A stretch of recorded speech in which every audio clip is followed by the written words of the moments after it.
മകരവിളക്ക് മഹോത്സവത്തിന് ഒരുങ്ങി ഇടുക്കി പുല്ലുമേട് വള്ളക്കടവിൽ നിന്നും ഭക്തർ പുല്ലുമേട്ടിലേക്ക് നീങ്ങിത്തുടങ്ങി. 2 മണിവരെ മാത്രമേ വള്ളക്കടവ് വഴി പുല്ലുമേട്ടിലേക്ക് ഭക്തരെ കടത്തിവിടൂ. മകരവിളക്ക് ദർശനത്തിന് ശേഷം ഭക്തരെ തിരികെ സന്നിധാനത്തേക്ക് കടത്തിവിടില്ല. മുൻവർഷത്തെ അപേക്ഷിച്ച് വിപുലമായ ക്രമീകരണങ്ങളാണ് ജില്ലാ ഭരണകൂടം ഒരുക്കിയിരിക്കുന്നത്. സുബിൻ തോമസ് തയ്യാറാക്കിയ റിപ്പോർട്ട് കാണാം.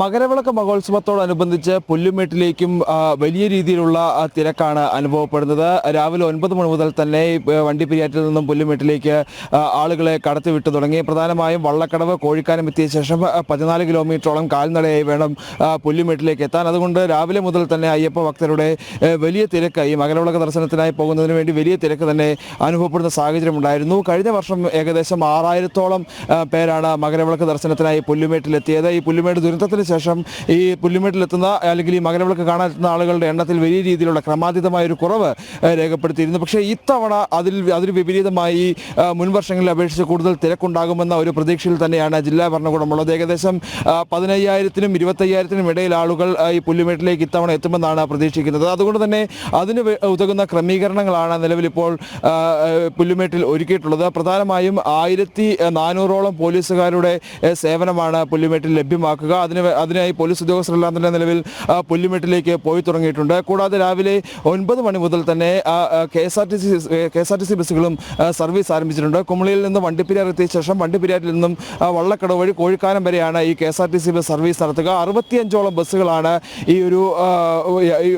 ഈ പുല്ലുമേട്ടിലേക്ക് ഭക്തരെ എത്തിക്കുന്നതിന് വേണ്ടി 65ഓളം KSRTC ബസ്സുകളാണ് ക്രമീകരിച്ചിട്ടുള്ളത്. തിരികെ ഈ മകരവിളക്ക് ദർശനത്തിന് ശേഷം തിരികെ ഇറങ്ങുമ്പോഴും ഈ ബസ്സുകൾ ഇവരെ പുറത്തേക്ക് എത്തിക്കുന്നതിന് വേണ്ടി KSRTC ബസ്സുകളുടെ സേവനവും ലഭ്യമാക്കും. കൂടാതെ ഈ 14 കിലോമീറ്റർ നടന്നു പോകേണ്ടതായിട്ടുണ്ട്.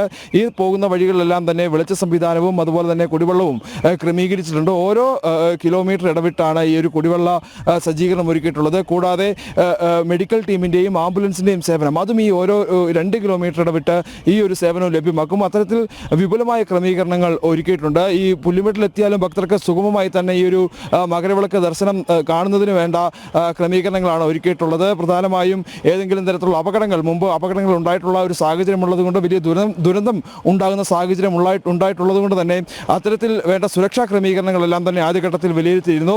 ഇനിയിപ്പോൾ അത്തരത്തിൽ ഒരു അഭൂതപൂർവമായ തിരക്ക് ഉണ്ടാവാനുള്ള സാഹചര്യം ഉണ്ടായാൽ നിയന്ത്രണങ്ങൾ ഏർപ്പെടുത്താനുള്ള ഒരു സാധ്യതയുണ്ട്. ഇപ്പോൾ തന്നെ വലിയ രീതിയിൽ ഭക്തർ ഈ പുല്ലുമേട്ടിലേക്ക് എത്തുന്നുണ്ട്. ഏതെങ്കിലും തരത്തിൽ ഒരു വലിയ തിരക്ക് ഈ പുല്ലുമേട്ടിലേക്ക് ഈ ഒരു അവസാന മണിക്കൂറുകളിലേക്ക് എത്തുമ്പോൾ ഉണ്ടായാൽ ഏതെങ്കിലും തരത്തിലുള്ള നിയന്ത്രണങ്ങൾ ഏർപ്പെടുത്താനുള്ള സാധ്യതയുണ്ട്. നിലവിലിപ്പോൾ വലിയ നിയന്ത്രണങ്ങൾ മറ്റ് പല സ്ഥലങ്ങളിലും ഏർപ്പെടുത്തിയിരിക്കുന്ന സാഹചര്യമുണ്ട്. അതുകൊണ്ട് തന്നെ കൂടുതൽ ഭക്തർ ഈ ഒരു പാതയിലേക്ക് അല്ലെങ്കിൽ പുല്ലുമേട്ടിലേക്ക് എത്താൻ ഈ ഒരു പാത തിരഞ്ഞെടുക്കാനുള്ള ഒരു സാഹചര്യമുണ്ട്. അതുകൊണ്ട് തന്നെ അത്തരത്തിൽ നിയന്ത്രണങ്ങൾ ഉണ്ടാവാനുള്ള സാധ്യതയുമുണ്ട്. എന്തായാലും മകരവിളക്ക് മഹോത്സവത്തിനായി പുല്ലുമേടും ഒരുങ്ങി എന്നുള്ളതാണ് എടുത്തു പറയേണ്ട ഒരു കാര്യം. ഏതാനും മണിക്കൂറുകൾക്കകം സന്നിധാനത്തെന്നോണം തന്നെ പുല്ലുമേടും ഭക്തിസാന്ദ്രമാകുന്ന നിമിഷങ്ങളാണ് ഇനി വരാനിരിക്കുന്നത്.